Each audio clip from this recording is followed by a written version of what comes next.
Well, good morning. Welcome to the Source of Truth podcast, our live stream devotional. And as you know, every once in a while, I like to change it up a little bit, kind of find different locations around the building just to be able to, it kind of wakes us up a little bit. And auditorium's already kind of set up for all of this, made it quite convenient. And honestly, there's another thing. I like to come in here on Sundays. I like to come in here on well, actually not just Sundays, throughout the week. And I like to be able to just think about all that does and can take place in this room. You know, we in today's culture have gone to calling this room the sanctuary. And again, it's just a room. It's just a room, but it's a room that we have dedicated and that we set aside every week to focus on worship, to focus on the Word of God, to focus on growth and things of that nature. So I choose to sit here on purpose today because it's Wednesday. And tonight we will have a church service. And yes, while the camera's running, there's something special about being in this room. And so I want to encourage and invite you to join us. I know there's for those of you part of discipleship training, will be down in the fireside room with me.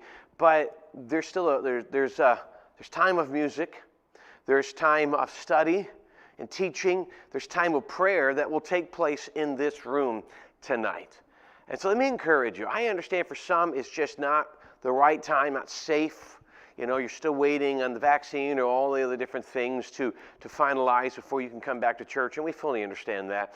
But I'm going to encourage those who can to not allow the convenience of this to limit you to be able to come.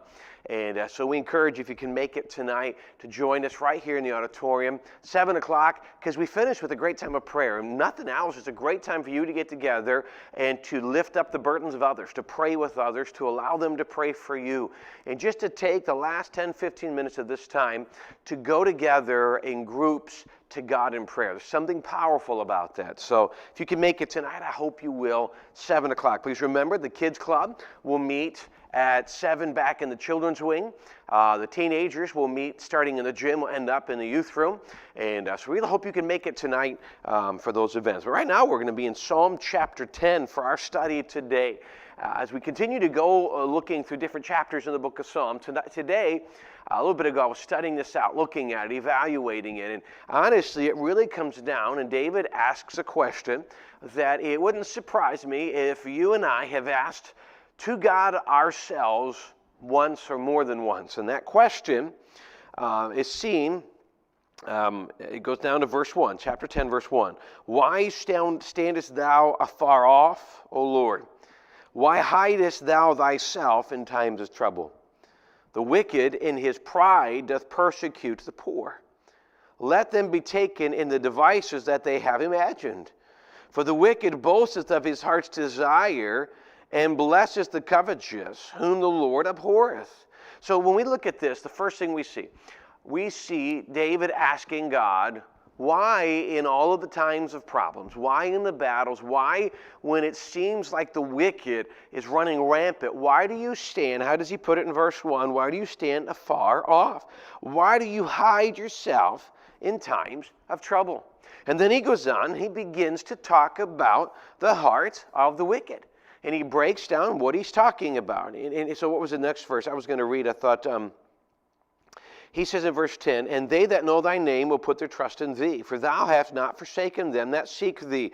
So he goes back and he reminds himself of those who put trust. Actually, I was at verse 10, chapter 10. That's why it didn't make a whole lot of sense. Let's go down again. Verse 5 of chapter 10. His ways are always grievous, thy judgments are far above, out of his sight. As for his enemies, he puffeth at them.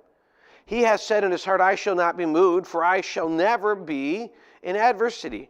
His mouth is full of cursing and deceit and fraud. Under his tongue is mischief and vanity.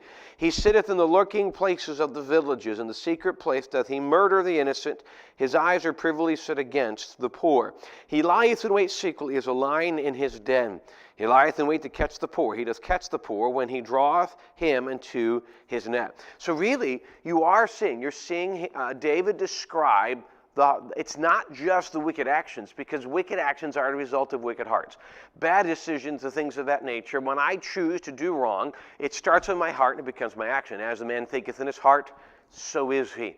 And so when I'm going the wrong direction, when I'm doing something, it starts with my heart. I choose to be like this. And so we have to look at David describing the heart of people. And then he says, Lord, I watch this world and I see the wickedness and it's just rampant. Why do you hide yourself? Why do you stand afar off? Literally, why do you stand by and allow these things to take place? And it's a question probably all of us at some point have asked. Lord, why in the midst of when people know they're wrong, do you act like it's okay? Why, when people are causing grief and you see it, why do you ignore this? Why do you allow our country to go the direction it is? Why do you allow the things that, it just honestly it seems like every time we turn the news, there's more shootings, there's more this, more this. Why do you allow the world to go the direction that they are? Can I give you some thoughts? First of all, I want us to go down to another verse before we go back and look at the thoughts answering the question. So we're back again in chapter 10. I'm trying to find exactly. He goes down to verse number 16. The Lord is king forever and ever. The heathen are perished out of this land. The Lord, thou hast heard the desire of the humble. Thou wilt prepare their heart. Thou wilt cause thine ear to hear, to judge the fatherless and the oppressed, that the man of the earth may no more oppress. So please understand that David ends the passage thanking God for hearing the prayer of the humble. And the reason I say that is because it's easy for us to focus our attention on the first few verses of what we saw. It's easy for us to focus our attention on what we think seems to be unfair, or what's going on, or why are you not listening. It's easy for us to believe the lies of Satan. And what I mean by that, Satan will convince you. You read these verses and he talks about all the things that the wicked get away with. And Satan will convince you, see, God doesn't care. Look at all of the wickedness that's taking place, and God is ignoring it. God is absent. God doesn't care. And he will convince us of that. Many in our church have family members struggling with illness and struggling with, many of them, deadly diseases. And we look at the battles that are going on, and we look at some of the grief in the homes, and we look at all of these things taking place, saying, Lord, why are you ignoring? Why is it that those who are so against you are getting away with it? So he comes to the end and says, thank you, Lord, that you do hear our prayer and you listen. So, number one, I say the greatest truth we get from that is prayer is powerful, prayer is necessary, and may we continue to focus our attention on asking God. If we want to change our world, if we want to change our families, if we want to change our marriages, if we want to reach the lost in this area for Jesus, it will start with prayer. Prayer is what moves mountains. Prayer is what moves people. Prayer is what prepares hearts. And if we continue to underestimate and undervalue the power of prayer, then we're going to be limited in what we see. But let me just give you just a couple thoughts as we kind of take the last couple minutes here and talk about why does God allow certain things to happen. Some of these things, if I were to ask you, you would answer the same way I would. So why God allows certain things to happen? Well, obviously, God is going to prepare us. He tells us in James to let patience have her perfect work, to allow the things that he is allowing into our lives to guide us, direct us, to prepare us. So he's preparing us, he's teaching us, he's maturing us. And yes, unfortunately, conflict is often what does that. Number two, as we talked about Sunday, burdens are what bring us together. And so he will allow burdens into our life because it's something that will strengthen us together as we help him to continue to carry the burden of other people. Today I was watching a video of somebody that I follow online, and he was posting something about a church. And he just played a song. I didn't really catch it. I had to go back and re-listen because I'd skipped ahead to some things. And this church was singing the song, the hymn. We sing it as well. And I wasn't sure where he was going with this. And so as I looked into it, it's a church in Canada. And as I was finally started digging into it, what I found is this church, Canada, of course, the laws are very different in that country than here in America. If I'm not mistaken, the churches, we have enshrined in the Constitution the freedom of religion. Hopefully, Lord allow us to keep that. It's obviously Well, what do we already hear? No amendment is absolute, so there's no guarantee that our country won't find ourselves in some of the similar battles. But this church refused to follow the rule of shutting down due to COVID. And now, one time they had someone get sick, so they shut down for 2 weeks, all the things CDC even suggest. Well, the government got angry, and they fenced off the church so that nobody could enter it.